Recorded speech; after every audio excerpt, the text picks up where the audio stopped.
ये है story times. प्रसिद्ध लेखक मुंशी प्रेमचंद द्वारा लिखित कहानी डिप्टी श्यामाचरण एक अत्यंत रोचक और मार्मिक कथा है जो हमें मानवीय संवेदनाओं, नैतिकता और पारिवारिक संबंधों के जटिल धागों के बीच उलझे एक चरित्र की गहराई में ले जाती है। मुंशी प्रेमचंद, जिनकी रचनाएं भारतीय समाज के यथार्थ को बड़े ही सूक्ष्म और प्रभावशाली ढंग से चित्रित करती हैं, इस कहानी के माध्यम से हमें एक ऐसे व्यक्ति से परिचित कराते हैं जो अपने कर्तव्य, प्रतिष्ठा और आत्मसम्मान को सर्वोपरि मानता है। लेकिन क्या होता है जब यही व्यक्ति अपने परिवार की भावनाओं और इच्छाओं के सामने झुकने को विवश हो जाता है? क्या रिश्तों की गर्माहट और पारिवारिक कलह किसी की महानता को धुंधला कर सकती है? और जब भावनाओं और इच्छाओं का टकराव होता है तो कौन विजयी होता है, आदर्श या वास्तविकता? इस कहानी के हर मोड़ पर यह सवाल हमें गहराई से सोचने पर मजबूर करते हैं और एक ऐसी यात्रा पर ले जाते हैं जो अंत तक बांधे रखती है। तो चलिए शुरू करते हैं। डिप्टी श्यामाचरण की धाक सारे नगर में छाई हुई थी। नगर में कोई ऐसा हाकिम न था जिसकी लोग इतनी प्रतिष्ठा करते हों। इसका कारण कुछ तो यह था कि वे स्वभाव के मिलनसार और सहनशील थे, और कुछ यह कि रिश्वत से उन्हें बड़ी घृणा थी। न्याय विचार ऐसी सूक्ष्मता से करते थे कि 10-12 वर्ष के भीतर कदाचित उनके 2 ही 4 फैसलों की अपील हुई होगी। अंग्रेजी का एक अक्षर न जानते थे, परंतु बैरिस्टरों और वकीलों को भी उनकी नैतिक पहुंच और सूक्ष्मदर्शिता पर आश्चर्य होता था। स्वभाव में स्वाधीनता कूट कूट भरी थी। घर और न्यायालय के अतिरिक्त किसी ने उन्हें और कहीं आते जाते नहीं देखा। मुंशी शालिग्राम जब तक जीवित थे, या यूं कहिए कि वर्तमान थे, तब तक कभी कभी चित्त विनोदार्थ उनके यह चले जाते थे। जब वे लप्त हो गए, डिप्टी साहब ने घर छोड़कर हिलने की शपथ कर ली। कई वर्ष हुए। एक बार कलेक्टर साहब को सलाम करने गए थे। खानसामा ने कहा, साहब स्नान कर रहे हैं। 2 घंटे तक बरामदे में एक मोड़े पर बैठे प्रतीक्षा करते रहे। तदनंतर साहब बहादुर हाथ में एक टेनिस बैट लिए हुए निकले और बोले, बाबू साहब, हमको खेद है कि आपको हमारी बाट देखनी पड़ी। मुझे आज अवकाश नहीं है, क्लब घर जाना है, आप फिर कभी आवे। यह सुनकर उन्होंने साहब बहादुर को सलाम किया और इतनी सी बात पर फिर किसी अंग्रेजी की भेंट को न गए। वंश, प्रतिष्ठा और आत्मगौरव पर उन्हें बड़ा अभिमान था। वे बड़े ही रसिक पुरुष थे। उनकी बातें हास्य से पूर्ण होती थीं। संध्या के समय जब वे कतिपय विशिष्ट मित्रों के साथ द्वारांगण में बैठते तो उनके उच्च हास्य की गूंजती हुई प्रतिध्वनि वाटिका से सुनाई देती थी। नौकरों चाकरों से वे बहुत सरल व्यवहार रखते थे। यहां तक कि उनके संग अलाव के बैठने में भी उनको कुछ संकोच न था। परंतु उनकी धाक ऐसी छाई हुई थी कि उनकी सजनता से किसी को अनुचित लाभ उठाने का साहस न होता था। चाल ढाल सामान्य रखते थे। कोआ पतलून से उन्हें घृणा थी। पटनदार ऊंची अचकयन, उस पर एक रेशमी काम की अबा, काला शमिला, ढीला पाजामा और दिल्ली वाला नोकदार जूता उनकी मुख्य पोशाक थी। उनके दोहरे शरीर, गुलाबी चेहरे और मध्यम डील पर जितनी यह पोशाक शोभा देती थी, उनकी कोट पतलून से संभव न थी। यद्यपि उनकी धाक सारे नगर भर में फैली हुई थी, तथापि अपने घर के मंडलांतर्गत उनकी एक न चलती थी। यहां उनकी सुयोग्य अद्वांगिनी का साम्राज्य था। वे अपने अधिकृत प्रांत में स्वच्छंदता पूर्वक शासन करती थीं। कई वर्ष व्यतीत हुए। डिप्टी साहब ने उनकी इच्छा के विरुद्ध एक महाराजिन नौकर रख ली थी। महाराजिन कुछ रंगीली थी। प्रेमवती अपने पति की इस अनुचित कृति पर ऐसी रुष्ट हुई कि कई सप्ताह तक कोप भवन में बैठी रही। निदान विवश होकर साहब ने महाराजिन को विदा कर दिया।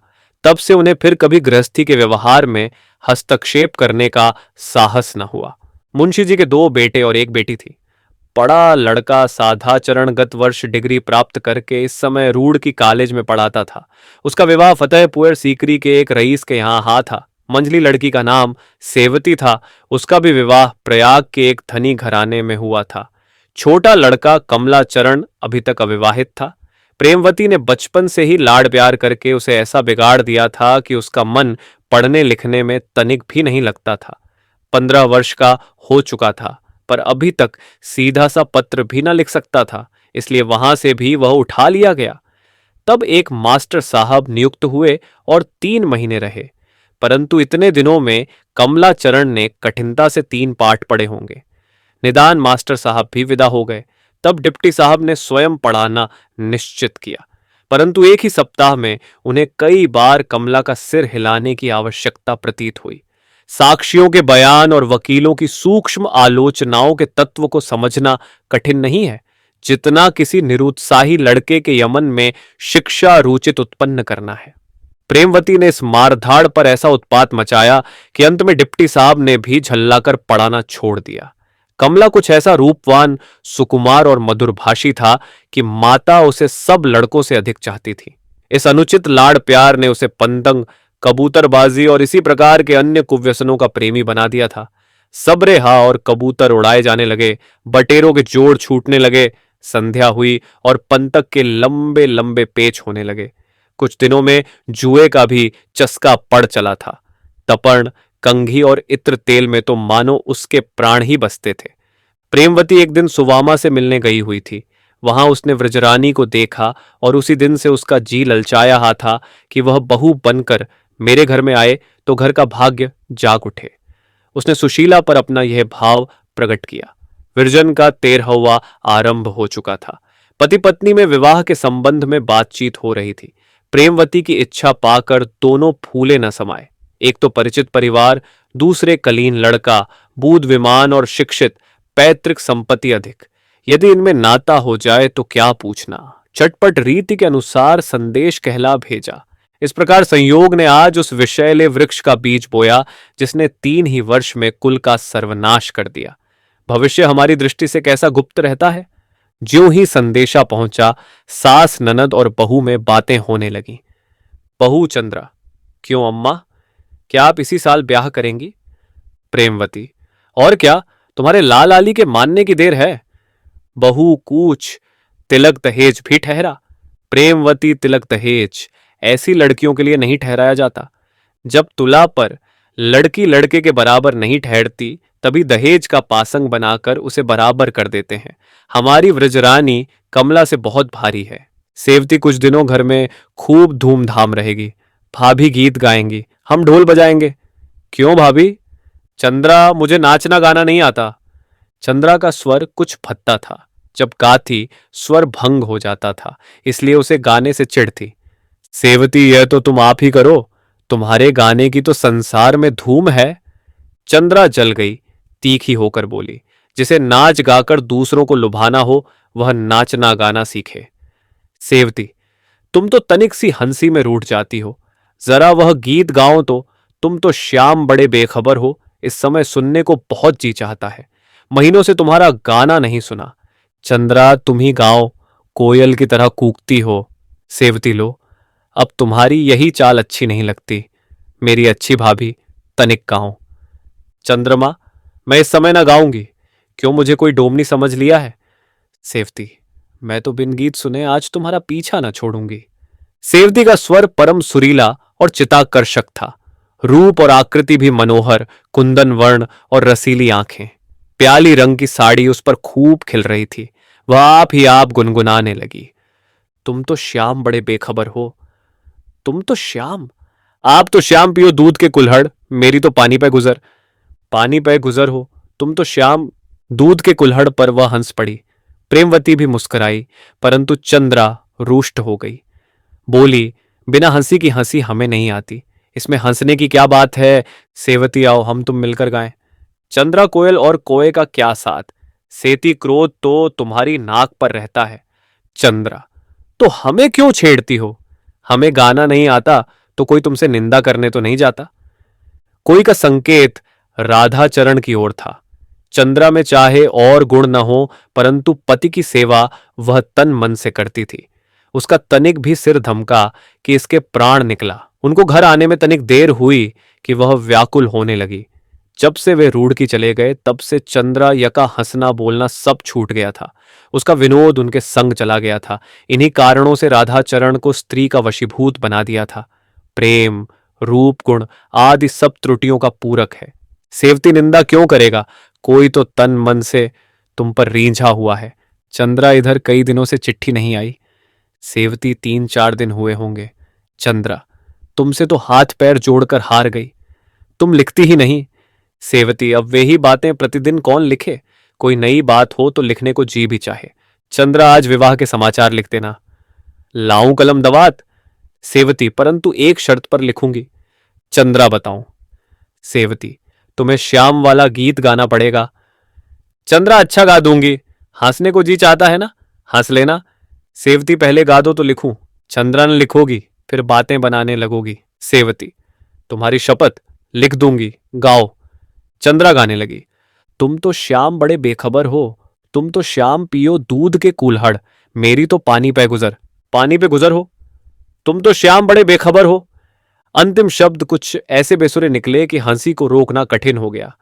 सेवती ने बहुत रोका पर न रुक सकी। हंसते हंसते पेट में बल पड़ गया। चंद्रा ने दूसरा पद गाया। आप तो श्याम रखो दो दो लुगियाओं, मेरी तो आप ही पे नजर, आप ही पे नजर हो। तुम तो श्याम। लुगियाओं पर सेवती हंसते हंसते लौट गई। चंद्रा ने सजल नेत्र होकर कहा, अब तो बहुत हंस चुकी, लाऊं कागज? सेवती, नहीं नहीं, अभी तनिक हंस लेने दो। सेवती हंस रही थी कि बाबू कमलाचरण का बाहर से शुभागमन हुआ। 15-16 वर्ष की आयु थी। गोरा गोरा गेहुआ रंग, छरहरा शरीर, हंसमुख, भड़कीले वस्त्रों से शरीर को अलंकृत किए, इत्र में बसे, नेत्रों में सुरमा, अधर पर मुस्कान और हाथ में बुलबुल लिए आकर चारपाई पर बैठ गए। सेवती बोली, ये कमलू, मुंह मीठा कराऊं तो तुम्हें ऐसे शुभ समाचार सुनाएं कि सुनते ही फड़क उठो। कमला, मूंग तो तुम्हारा आज अवश्य ही मीठा होगा, चाहे शुभ समाचार सुनाओ चाहे न सुनाओ। आज इस पट्टे ने यह विजय प्राप्त की है कि लोग दंग रह गए। यह कहकर कमलाचरण ने बुलबुल को अंगूठे पर बिठा लिया। सेवती, मेरी खबर सुनते ही नाचने लगोगे? कमला, तो अच्छा है कि आप न सुनाइए, मैं तो आज यूं ही नाच रहा हूं। इस पट्टे ने आज नाक रख ली, सारा नगर दंग रह गया। नवाब मुन्ने खां बहुत दिनों से मेरी आंखों में चढ़े हुए थे। एक पास होता है, मैं उधर से निकला तो आप कहने लगे, मियाँ कोई पट्टा तैयार हो तो लाऊं, दो दो चौंच हो जाए।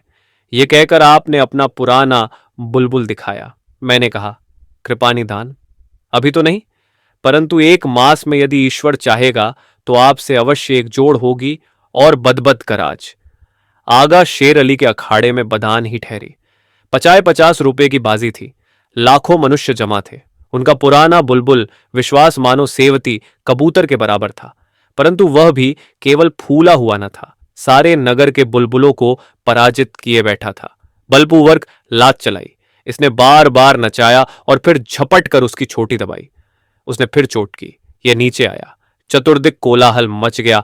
मार लिया, मार लिया। तब तो मुझे भी क्रोध आया। डपटकर जो ललकारता हूं तो यह ऊपर और वह नीचे दबाहा है। फिर तो उसने कितना ही सिर पटका कि ऊपर आ जाए, परंतु इस शेर ने ऐसा दाबा कि सिर न उठाने दिया। नवाब साहब स्वयं उपस्थित थे। बहुत चिल्लाए पर क्या हो सकता है। इसने उसे ऐसा दबोचा था जैसे बाज चिड़िया को। आखिर बगटुट भागा। इसने पानी के उस पार तक पीछा किया पर न पा सका। लोग विस्मय से दंग हो गए। नवाब साहब का तो मुख मलिन हो गया। हवाइयां उड़ने लगीं। रुपए हारने की तो उन्हें कुछ चिंता नहीं, क्योंकि लाखों की आय है, परंतु नगर में जो उनकी धाक जमी हुई थी वह जाती रही। रोते हुए घर को सिधारे। सुनता हूं यहां से जाते ही उन्होंने अपने बुलबुल को जीवित ही गाड़ दिया। यह कहकर कमलाचरण ने जेब खनखनाई। सेवती, तो फिर खड़े क्या कर रहे हो? आगरे वाले की दुकान पर आदमी भेजो। कमला, तुम्हारे लिए क्या लाऊं भाभी? सेवती, दूध के कुल्हड़। कमला, और भैया के लिए? सेवती, दो दो लुगियां। यह कहकर दोनों ठहका मारकर हंसने लगे। आशा करते हैं कि यह कहानी आपको बहुत पसंद आई होगी। ऐसी और कहानियां सुनने के लिए जुड़े रहिए हमारे चैनल स्टोरी टाइम्स के साथ। धन्यवाद।